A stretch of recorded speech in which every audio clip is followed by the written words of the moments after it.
E aí, pessoal, beleza? Então, hoje nós vamos dar um início a um novo assunto, né? Mais uma aula nossa de história. E vamos falar de um assunto importantíssimo hoje, que até hoje traz grandes mudanças, né? Mudou drasticamente a história e até hoje tem suas diferenças e sua relativamente importância, certo? Esse assunto é a Revolução Industrial e nós vamos ver agora o que seria a Revolução Industrial, ok? Então, bora lá.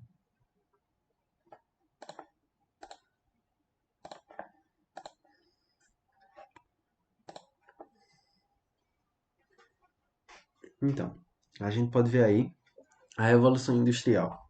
Seria a invenção da máquina a vapor. A gente pode ver aí em cima dois modelos da máquina a vapor. E esses dois modelos aí, o primeiro dele foi construído por Thomas Michelman, certo? Que é um parecido com esse da direita aí, ok? Esse daqui que nós temos aqui, certo? E a Revolução Industrial é basicamente isso, a invenção da máquina a vapor. No ano de 1712, que Thomas Newcomen fez a descoberta dessa máquina e terminou ela, né? E o que eles utilizavam para como era que essa máquina funcionava, né? Então, a máquina a vapor funcionava nessa parte aqui, ó, nesse reservatório aqui, ficava água, certo? E aqui embaixo eles tinham a queima do carvão. Nesse tempo, o carvão vegetal, nós vamos ver um pouco da diferença entre eles mais à frente. E quando essa água aqui em cima fervia, por meio desses tubos, o vapor ia se deslocando, certo? E ia gerando movimento nas rodas, ou seja, ia impulsionando, ok? E isso é bem simples de se observar quando a gente avança nos nossos estudos nas áreas de ciências, mais especificamente na área de física, que vocês ainda provavelmente não sabem o que é, mas daqui a uns anos vocês vão ver mais à frente, certo? Então era basicamente isso. O carvão esquentava a água nesse reservatório, que, ao se deslocar por meio da máquina, gerava um movimento nas rodas, ok? Aí está a máquina a vapor de Newcomen, e aqui está a foto dele, Thomas Newcomen, certo? Aí nós vimos que a matéria-prima que utilizava para fornecer essa energia, né, às máquinas, era o carvão. E nós tínhamos esse carvão, primeiramente, vindo da forma vegetal, ou seja, eles queimavam a madeira das árvores para formar o carvão. Então, como a gente pode observar, né, ao decorrer que a gente tipo queima uma árvore para nascer e crescer uma árvore nova, demora muito mais tempo. A gente tem desmatado uma grande área para uma única árvore ter nascido. Então eles viram, depois de muito tempo usando esse meio do carvão vegetal, eles viram que estavam devastando as matas da Europa e e nesse mesmo tempo, eles observaram que existiam minas, ou seja, embaixo da terra haviam cavernas, e nessas cavernas havia uma coisa parecida com um carvão vegetal. Esse carvão foi conhecido como carvão mineral. Então eles fizeram isso aqui, ó. Eles trocaram o carvão vegetal pelo carvão mineral. E notemos também que o carvão mineral, ele no fim, gerava muito mais energia que o carvão vegetal. Ou seja, eles não desmatavam, consumiam outra fonte, né, que é o carvão mineral, e ainda isso gerava mais energia. Essas minas eram de carvão e de ferro, certo? E nessas minas eles começaram a usar essa máquina de Newcomen, certo? Eles usavam como? Como ela gerava movimento, né? Ela deslocava um carrinho, digamos assim. Eles colocaram ela lá embaixo e utilizavam isso para ajudar a mover esses carrinhos cheios de carvões, ok? Ou seja, eles queimavam carvão para deslocar o carvão. Então, com isso, a máquina de Newton ela era muito instável e aconteciam muitos casos de dela explodir ou, ou dela simplesmente parar de funcionar por algum motivo. Então, surgiram vários problemas, né, dessa máquina, dessa primeira máquina a vapor. Como todo primeiro protótipo, ocorrem erros, né? Com isso, ao avançar do tempo, a gente vai aprimorando ele. Foi exatamente isso que aconteceu com a primeira máquina a vapor. Então, mais à frente, surgiu um homem que logo aos seus 20 e poucos anos de idade, antes dos seus 30 anos de idade, foi conhecido como o pai da Revolução Industrial. Esse homem é James Watt, ok?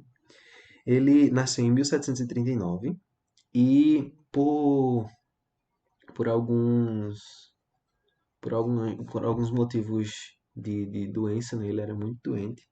Ele não foi à escola na sua juventude e foi ensinado pela sua mãe. E o seu pai, ele fabricava barcos e consertava instrumentos. E assim que James começou a ficar mais maduro, né? Assim um jovem, e ele foi ao lado do seu pai para as indústrias, e começou a aprender tanto sobre consertar barcos quanto consertar os instrumentos, certo? Então ele foi se desenvolvendo na área de engenharia. Antigamente não tinha exatamente essas faculdades assim, né?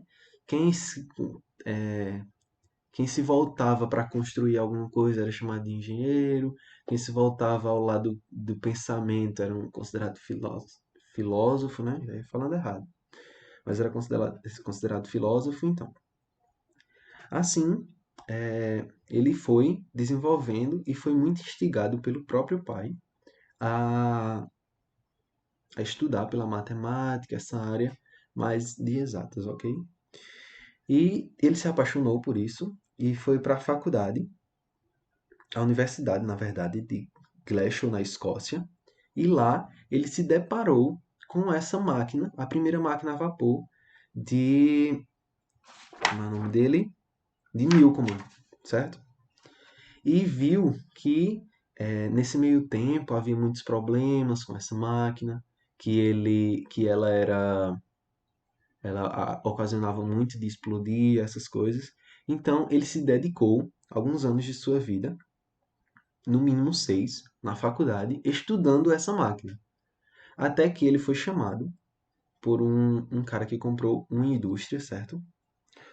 E se juntou ao Watt, tanto com apoio financeiro quanto na sua mente, né, na sua intelectualidade, para tentar melhorar essa máquina e, por fim, trazer melhoras para a sua indústria. Então, em 1755, 1775, o Watt conseguiu aprimorar a máquina e, e assim ele começou a ser notado no meio da engenharia. Essa foi um dos grandes pontos que impulsionaram a vida de Watt, certo? Mas ele fez mais coisas mais à frente, ainda na Revolução Industrial, certo? Então, basicamente, James Watt era uma criança doente, aí ele estudou com a sua mãe, foi ao lado do seu pai para as indústrias, aprendeu engenharia, e na universidade ele ganhou o apoio de um cara muito forte e conseguiu aprimorar a primeira máquina a vapor, certo? Aí, nesse ponto, as máquinas já estavam um pouco mais desenvolvidas e a grande parte das indústrias que geravam o dinheiro nessa parte da Europa eram as indústrias têxteis, certo? Ou seja, as indústrias que fabricavam os tecidos. Primeiramente era a lã e o algodão, certo? A lã das ovelhas e o algodão do próprio algodão, né? Que é uma planta. E antes, o trabalho que apenas uma pessoa fazia, esticando o algodão, fazendo ele um fio e assim transformando no tecido para depois ser cortado e depois virar as peças de roupa. Agora, as máquinas faziam o trabalho de 8 dessas pessoas, Ou seja, uma pessoa que conduzia uma máquina dessa que a gente está vendo aqui na esquerda, ela estava produzindo ali a quantidade de trabalho que 8 pessoas fariam do método anterior, ou seja, fazendo na mão, certo? Então, isso ocasionou o quê? Essas máquinas, quem tinham eram as pessoas que tinham mais dinheiro, que se encontravam nos centros urbanos, e antigamente as pessoas iam mais para para a zona rural, ou seja, era na zona rural que eles fabricavam as peças de roupa, ou o pano em si, tá entendendo? Então, agora, essas pessoas tinham que sair da zona rural para a zona urbana para procurar esses empregos que estavam lá nas mãos dos mais ricos, certo?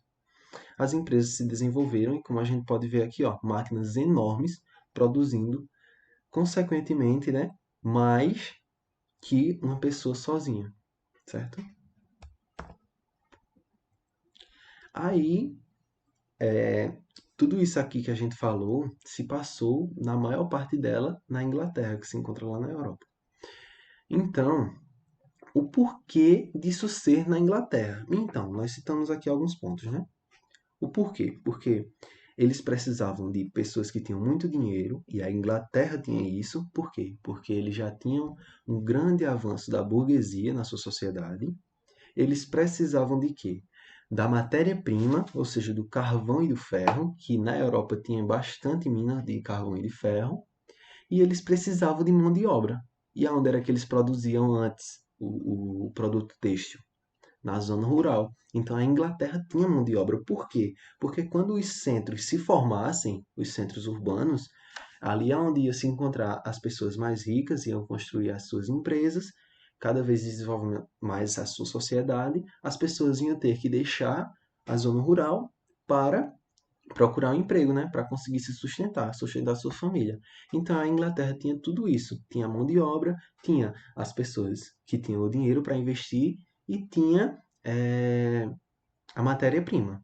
Então esse é o motivo da Inglaterra ser esse ponto de partida da Revolução Industrial. Aí surgiu a divisão de trabalho, ou seja, quando era na zona rural, digamos, eu sou um produtor, certo? Então eu produzia meu algodão, eu pegava o algodão, transformava em fios, esses fios eu transformava no produto têxtil, no pano, aí eu cortava, produzia a peça, isso tudinho eu. Isso demorava muito tempo, porque até esperar o algodão, colher o algodão, transformar ele em fio, transformar ele em pano, eu ia gastar muito tempo. Então, um cara chegou com a ideia que, deixa eu só confirmar o nome dele. Adam Smith. Ele chegou com a ideia de que se as pessoas agora tivessem cada um sua função, já que as máquinas produziam muito mais, né? Cada um ia ter sua profissão. Ou seja, um ia ficar responsável por coletar o algodão, aí outro seria responsável por transportar o algodão, aí quando chegasse na fábrica, ia ter alguém que ia fazer os fios, aí já outra pessoa ia pegar esses fios e ia transformar no, no produto têxtil, no pano, outra pessoa ia lá e ia cortar, então isso agilizava bastante e aumentava muito a produção em larga escala, certo? Então, essa divisão veio para isso. Cada um ia fazer sua função a fim de aumentar a produção, certo? Adam Smith foi conhecido como o pai do liberalismo, já que veio com essa ideia, certo? E com isso, houve a evolução das cidades. Já que as empresas estavam se aglomerando em um canto, para quê? Para evitar o deslocamento, a demora no transporte, que era difícil nessa época, eles se reuniam ali, todos numa cidade só. Ou seja, as pessoas viam, não, ali tem uma empresa, então eu vou para lá com a minha empresa para ajudar tanto eles quanto eles me procurarem e me ajudar financeiramente, né? Então, com isso, as cidades iam crescendo, as pessoas da zona rural não tinham tantos empregos assim, vinham para as cidades também, gerando mão de obra, enfim, isso tudo fazia com que as cidades evoluíssem. A evolução das cidades foi devido a isso, né?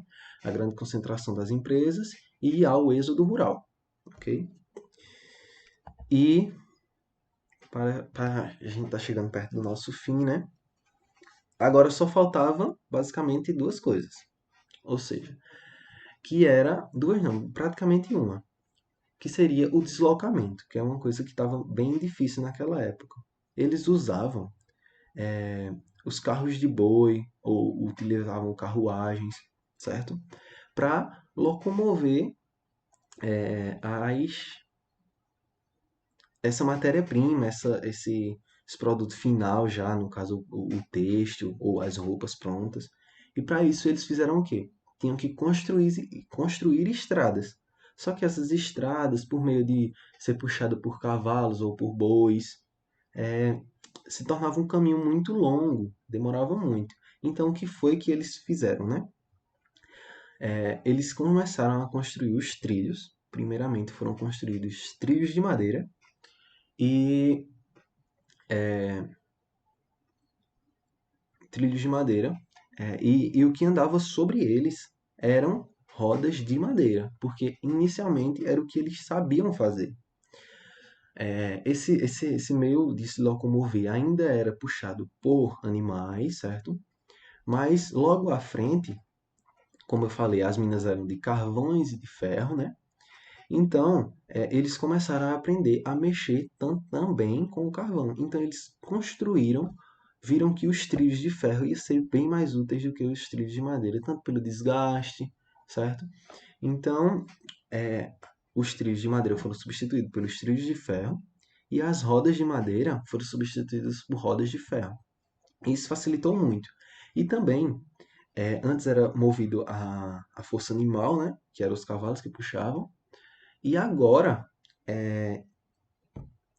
James Watt entrou com o pensamento de se eu consigo mover aqueles carrinhos lá do começo que tiravam os carvões da mina, eu consigo mover esse tipo de novo transporte, certo? Então ele começou a estudar e como ia fazer isso.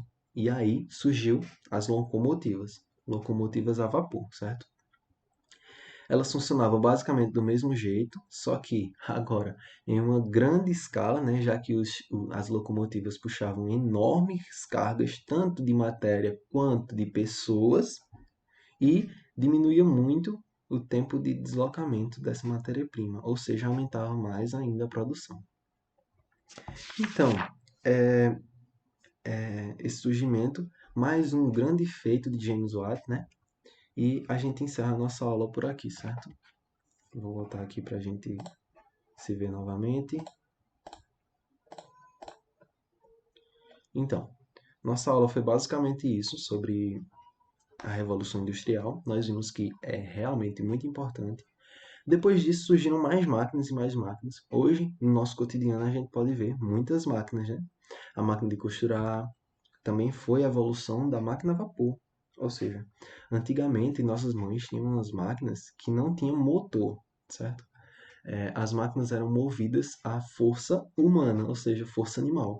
Tinha um pedal embaixo da máquina, como o pedal que nós temos hoje. Só a diferença era que esse pedal você tinha que ficar para baixo e para cima, assim, ó, apertando. E isso ia girar uma, um volante, digamos assim, que era um círculo. Desse pedal tinha um ferro que ia para esse círculo, e quando a gente girava, esse círculo girava também.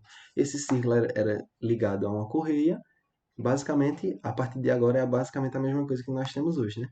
A correia liga a uma polia que movia a máquina e isso fazia ela costurar. Ou seja, aí foi a transformação de energia à forma de vapor, aí virou forma humana e virou hoje forma elétrica. Ou seja, a energia elétrica que gera essa força para a gente por meio dos motores, certo? Então, a Revolução Industrial foi realmente muito importante para o avanço tecnológico e industrial da sociedade e até hoje ela está presente na nossa vida, como eu dei o exemplo agora, certo? Então é exatamente isso. Espero que vocês tenham entendido e tenham gostado e até a próxima, pessoal. Valeu!